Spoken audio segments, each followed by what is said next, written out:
creciendo en profundidad, creciendo en amor a través del compañerismo y del servicio es el tema general del año. Hoy es el último domingo del mes de febrero y es el último sermón de una serie de 4 sermones que el Señor nos permitió compartir acerca de algunas imágenes que la Biblia utiliza para hacernos entender lo que es el concepto de iglesia. Y quisimos hacerlo porque no podríamos hablar de compañerismo y no podríamos hablar de servicio si previamente no entendemos qué es lo que justamente el Señor quiere que como iglesia seamos. Así que por esa razón dimos estas sencillas reflexiones acerca de qué la Biblia nos habla en cuanto a lo que es iglesia. En esta mañana estaremos hablando de que la iglesia es el edificio de Dios. La iglesia es el edificio de Dios. Yo quiero que usted lo repita conmigo, por favor. Díganlo todo a una sola voz. La iglesia es el edificio de Dios. Quisiera empezar diciendo justamente que esta frase de que la iglesia es el edificio de Dios es otra de las analogías, es otra de las comparaciones, es otra de las imágenes o figuras que utiliza la Biblia para enseñarnos lo que es la iglesia. Vimos al comienzo de esta serie de 4 sermones que una analogía es una sencilla comparación. Y a través de ella aprendemos lo que la Biblia nos quiere decir acerca de lo que es iglesia. Hemos visto varias analogías. Hace 15 o 20 días atrás vimos que la iglesia es el cuerpo de Cristo. Y en esta linda analogía aprendimos que todos somos importantes, que todos somos necesarios, que somos muchos, que somos diferentes, pero que todos pertenecemos al mismo cuerpo. Ese hecho de ser diversos, de ser diferentes, nos hace funcionar de manera diferente. Funcionamos y pensamos de manera diferente. Y ese elemento de pensar de manera diferente es lo que justamente nos constituye en cuerpo de Cristo. Porque aunque pensamos de manera diferente y somos diferentes, somos un solo cuerpo con una sola cabeza que es Cristo el Señor. El domingo hace 15 días estuvimos hablando de que la iglesia es el reino de Dios. Y dijimos que cuando hablamos del reino hablamos de una forma de pensamiento, de un estilo de vida, de una manera de vivir. Y que ese reino fue establecido por Jesucristo, anunciado desde el Antiguo Testamento, pero establecido básicamente por Jesucristo. Nosotros ahora somos partícipes de la obra de Cristo y Él nos ha constituido en real sacerdocio, nación santa, pueblo adquirido por Dios. El domingo pasado estuvimos hablando acerca de que la iglesia es la familia de Dios. Muy bien, la iglesia es el cuerpo de Cristo, la iglesia es el reino de Dios. El domingo pasado hablamos de que la iglesia es la familia de Dios. Y este concepto de familia es bien dulce. Dijimos que recibíamos algunos beneficios derivados de esta relación familiar. Por ejemplo, una de las cosas lindas en la relación familiar, en una buena relación familiar, es que podemos acercarnos con confianza a nuestros padres, en una buena relación familiar. Así que en la iglesia, cuando la iglesia es una familia y tenemos un padre, como nuestro Padre Celestial, podemos acercarnos a Dios con confianza. Podemos relacionarnos con Cristo como nuestro hermano, qué bueno, con aquel que nos entiende, que entiende nuestro dolor, que entiende nuestra tristeza, que entiende todas aquellas cosas que nos pasan aún en nuestra realidad humana. Él las entiende, por eso podemos relacionarnos con Cristo como nuestro hermano. Pero además en esa relación de familia podemos ser guiados por el Espíritu Santo como hijos. La palabra del Señor dice que el Espíritu de Dios da testimonio a nuestro espíritu de que somos hijos de Dios. Y la palabra del Señor dice que el Espíritu guía a los que son hijos de Dios. Así que en esa relación familiar tenemos un Padre, tenemos un hermano precioso en Cristo y tenemos un Espíritu Santo que nos está acompañando. Pero además, en esa relación familiar no solamente nos relacionamos con el Padre, con Cristo y con el Espíritu Santo, sino que también nos podemos relacionar los unos con los otros. Somos muchos, implicaciones del término familia, y es que hay un padre, hay un hijo y hay muchos hijos por adopción. Dígale al que tiene al lado, ¿qué cara de recogido tienes tú?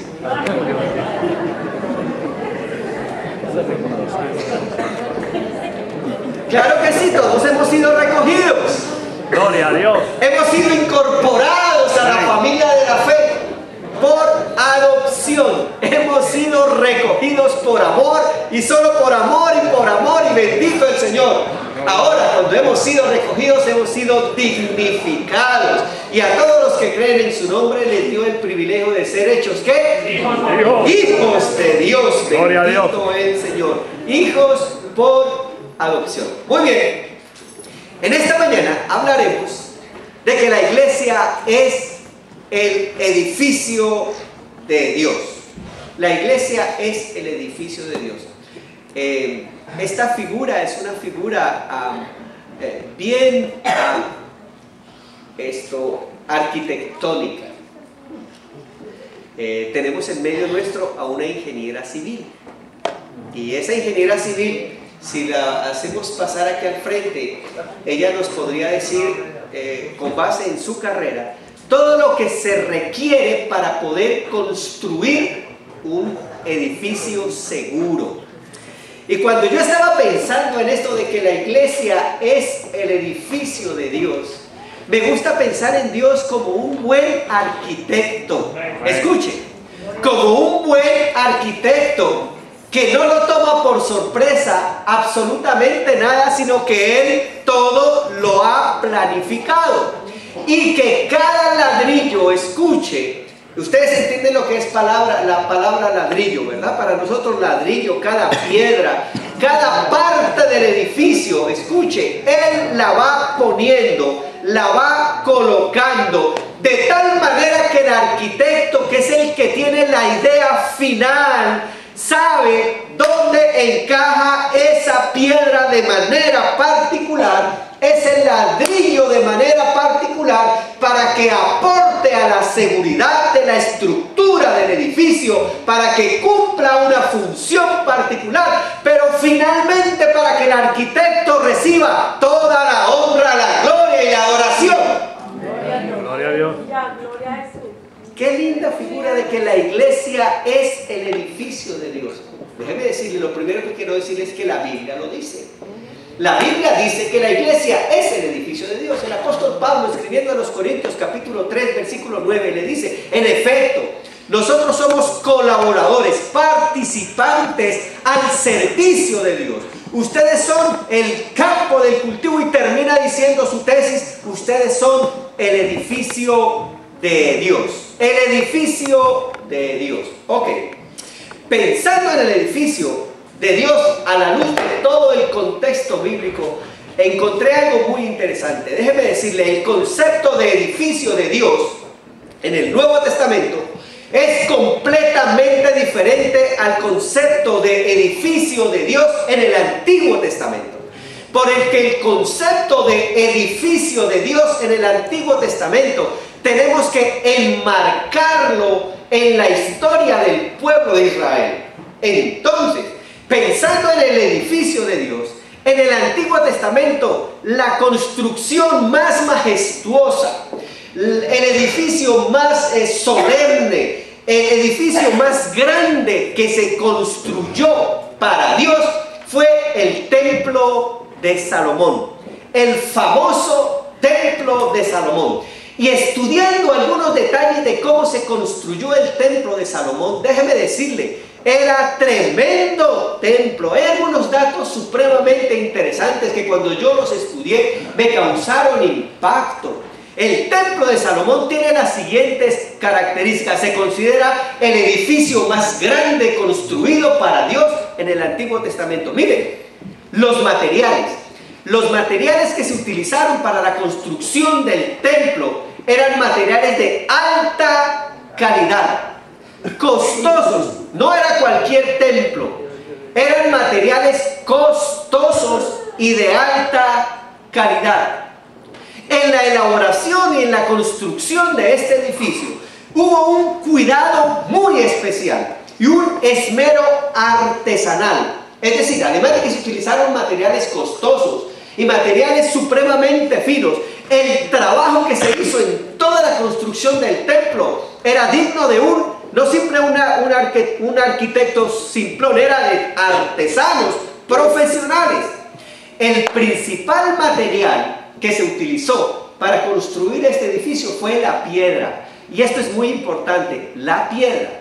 Sin embargo, esta piedra fue artesonada, fue cubierta, mucha de ella, con madera de cedro. Madera de cedro, una de las maderas más finas de la antigüedad, madera de cedro. Y además de que fue cubierta con madera de cedro, con oro fino. Oro fino. Vayan imaginándose en el templo, materiales costosos, con mucha artesanía, con oro, con madera de cedro. Su construcción duró 7 años y medio. Se reclutaron para la construcción y hay contundentes bases bíblicas. No las puedo presentar esta mañana porque no es parte del tema, pero se reclutaron 10.000 israelitas, 10.000 hebreos y 150.000 no hebreos. Lo que quiere decir que en términos de obreros solamente habían 160.000 obreros. ¿Usted se imagina? 160.000 obreros. El libro de Crónicas da un dato bien interesante. Además de los 160.000 obreros, habían 3.850 capataces para dirigir a estos 160.000 obreros. 3.850 capataces. Es decir, en total, en la construcción de este majestuoso templo para Dios, participaron 163.850 personas. Ustedes van viendo la dimensión del templo, de ese edificio que se había construido. Imagínense cómo iba siendo ese tremendo edificio que se había construido para Dios. Bueno, algo más sucedió. El día que se dedicó este edificio para Dios, el día de la consagración de este edificio, se pronunció la oración, una de las oraciones más hermosas que hay en el Antiguo Testamento, pronunciada por Salomón. Si usted la quiere ver, esa oración preciosa está en Segunda de Crónicas, capítulo 6, versículos 3 al 42. Por efectos de la publicación voy a leerlo allí. Mira, en aquel día, ese día es para adorar a Dios, como un culto especial de consagración a Dios, como un servicio especial. Imagínense ese día de consagración. Se sacrificaron 22.000 bueyes, se sacrificaron 120.000 ovejas en sacrificio al Señor.